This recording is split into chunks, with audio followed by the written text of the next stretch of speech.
Hello and welcome to EURACTIV's Yellow Room. I am Evi Chiori, and this week we are focusing on the ratification of the EU's post-Brexit trade agreement with the UK.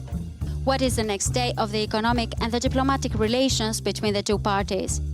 And from the parliament voting, we move to Czech Republic and Prime Minister Babiš, who more or less referred to the EU's Commission auditors as mafia.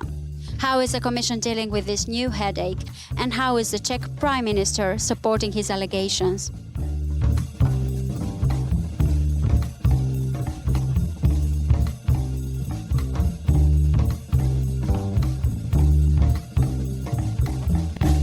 Almost 5 years after the UK voted to leave the bloc, the EU lawmakers endorsed the trade deal that defines the economic relations between the EU and the UK. To break down the components of the deal, we spoke with EURACTIV's Benjamin Fox. So, Ben, this past Tuesday, EU lawmakers had a meeting to ratify the bloc's post-Brexit trade agreement with the UK. So, what are the new developments on that front? The vote this week is basically a rubber stamping exercise. MEPs were required to ratify the trade and cooperation agreement that was very hurriedly agreed on New Year's Eve. And there was no real question that they wouldn't vote in favour, but this kind of formality needed to be concluded in order to, formally ratify the agreement. But at the same time, as we've seen, there are still, there have been a lot of teething problems in the first couple of months of this agreement. Both trade flows between the EU and the UK have been disrupted. And obviously we still have difficulties over the implementation of the Northern Ireland Protocol.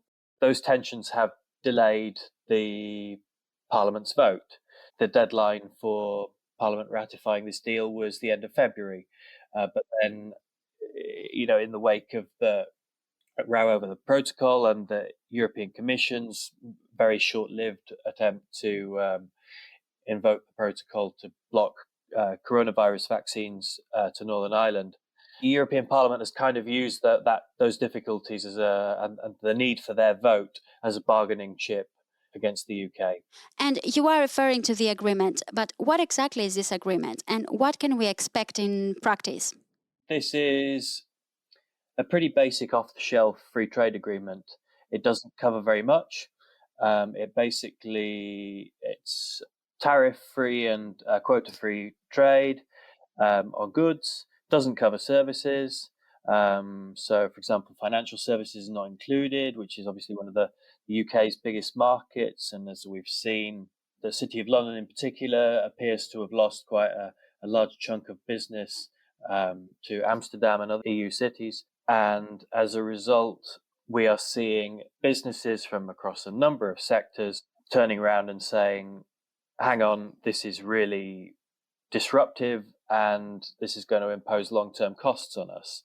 And although in February the trade statistics for UK exports to the EU recovered significantly, they're still much lower than they were a year ago. Much of that can be attributed to the COVID pandemic, but I think there is also a clear sense that this trade pact means that there is no longer frictionless trade between the EU and the UK, and that imposes long-term costs on businesses and consumers. Mm-hmm. And do we already have a reaction from the UK? Do we maybe have a statement from Boris Johnson?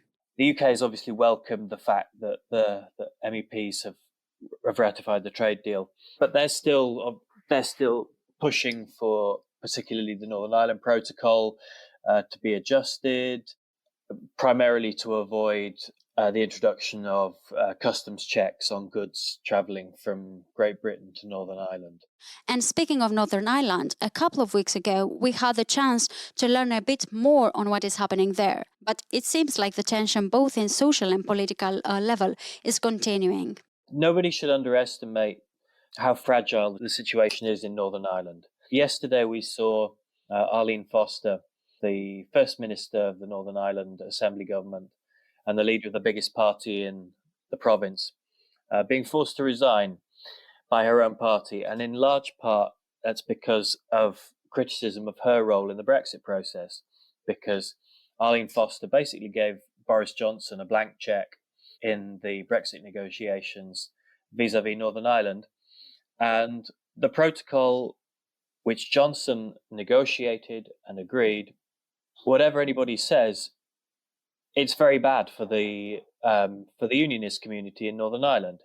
By imposing customs checks on goods travelling from Britain to Northern Ireland, it does separate the province from the rest of the UK. And that is a serious political problem. I have to stress it's largely self-created by Johnson and by the British, but that doesn't mean that it doesn't have to be worked out. And on a diplomatic level, how is this agreement affecting the relations between the EU and the UK? I'm only mentioning this because the relations between the two parts are already a bit tense, I would say. Now that the trade agreement has been ratified, several of the MEPs involved in drafting the Parliament's position on the trade pact said this week that it's time to move the page, and that this formally ends the Brexit process. The UK is still a European country despite Brexit, and these two blocs have to work together, and they have to learn to work together in this new context. So I do think that kind of pragmatism will eventually win the day, and that we will see compromise on Northern Ireland, on, for example, the rules around the processing and transfer of cross-border data. That's something that still needs to be ironed out. UK access on financial services, mutual access on fisheries and fishing waters, which is again something that the French government has complained about this week. All of these specific issues and sectors, that they're all going to need attention and cooperation over the coming years. Well, thank you for being with me today, Ben. If you want to learn more on this topic, please do follow the latest development on EURACTIV.com.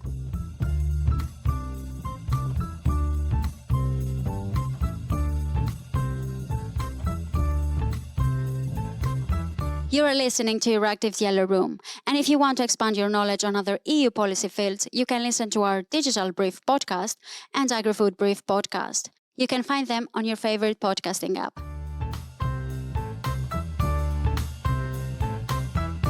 And moving to another topic, and actually to another capital, this time in Prague, where the past week has been a bit noisy after the Czech Prime Minister Babiš referred to the European Commission's auditors as mafia. To break down the story behind these allegations, I spoke with Aneta Zachova, Editor-in-Chief of EURACTIV Czech Republic. So, Aneta, what is the story behind these allegations? It is no secret that the Czech Prime Minister Andrej Babiš was a very successful businessman in agricultural sector before he entered politics. In 2017, when the Czech law called Lex Babiš was approved in order to ban government members to own companies, he decided to put his Agrofert holding, a company that is really a giant in the Czech market, into so-called trust funds. Till then, there is ongoing discussion in Czechia if this was enough to cut ties between Babiš and the company.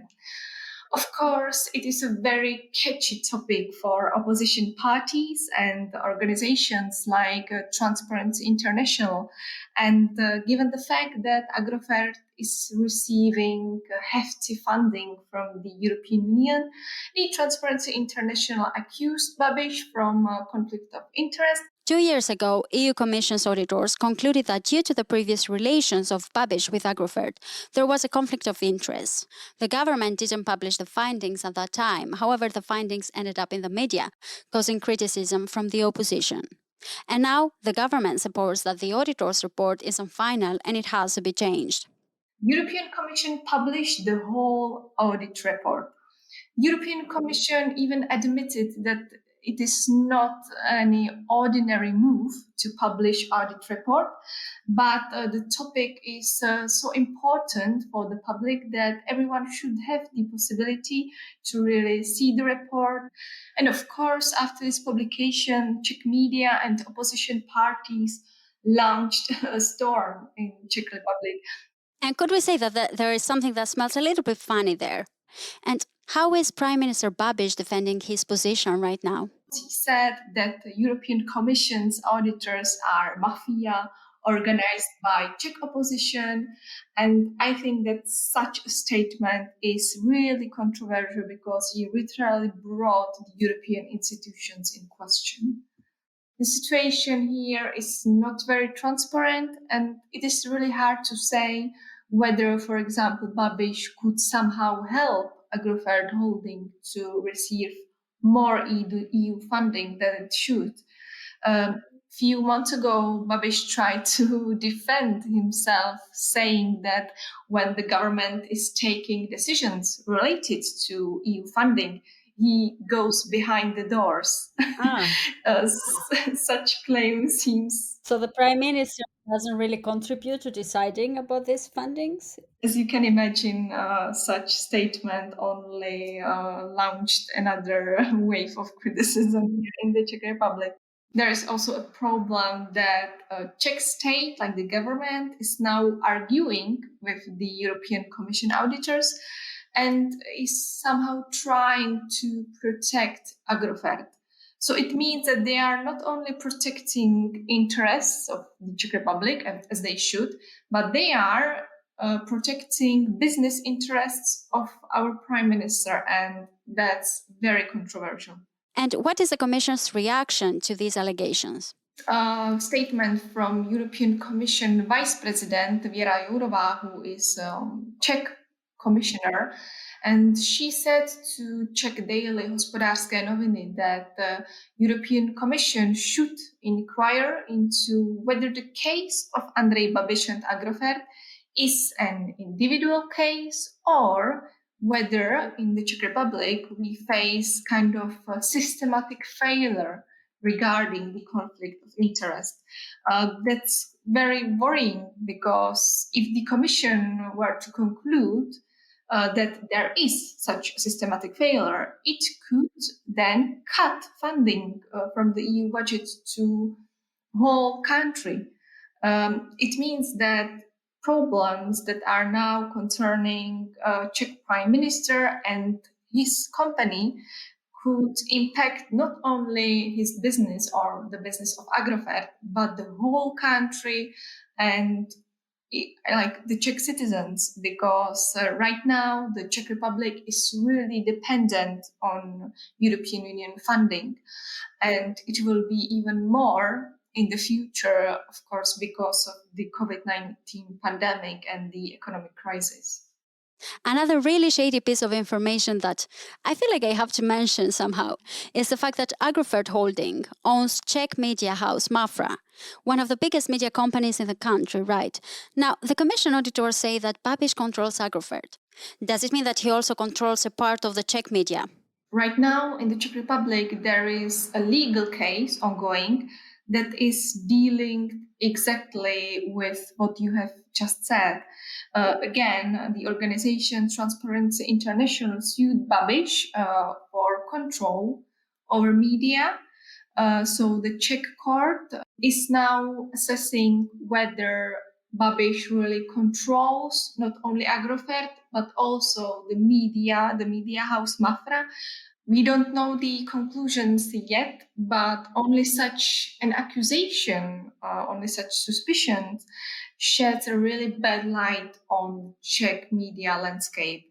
So right now, all these medias are somehow considered not as independent media, but as Babiš media. So when the European Commission auditors concluded that Babiš controls Agrofert, it literally means that he controls also these media. And how are the Czechs perceiving all this? Is this something that could cause Babiš politically? Yeah, of course. It's true that Babiš in past weeks, he lost his dominant position in opinion polls.